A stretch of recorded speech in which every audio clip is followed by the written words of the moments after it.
She practiced a little bit on Wednesday, and she's available to play. We're going to have to monitor her minutes a little bit, I think. But she said she felt good. I thought she was really good in practice yesterday. So she'll play some. She won't start. We'll start the same people, but you'll see her Saturday. They're talking around 20, kind of ease her back into it. They obviously don't want to, do too much too early.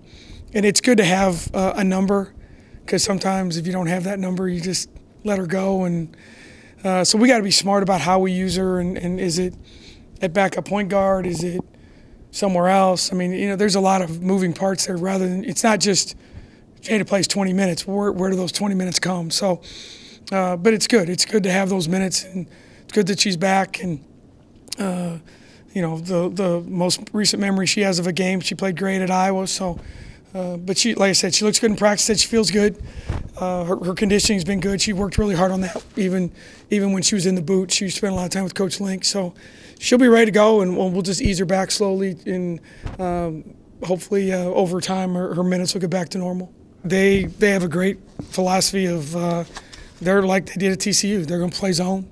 They're going to play 2-2-1 zone, press back to a 2-3 zone, and like Syracuse, they believe in it, and they're going to spread you out, and they got Brianna Lewis, 6'5", on the block, blocking shots, and they jump the passing lanes. I think they're only giving up in the 40s. They turn you over a lot, which surprisingly, that doesn't sound logical in a zone, but they're in the passing lanes a lot.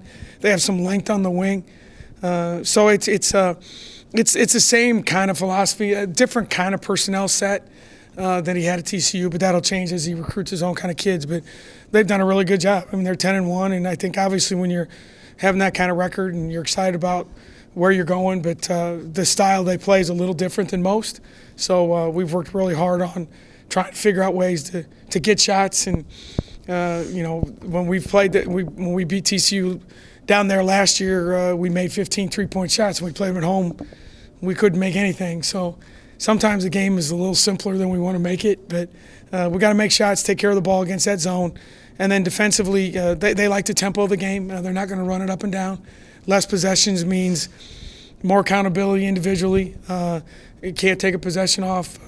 Don't miss a block out. Don't commit a silly foul. Don't break down at the end of the shot clock.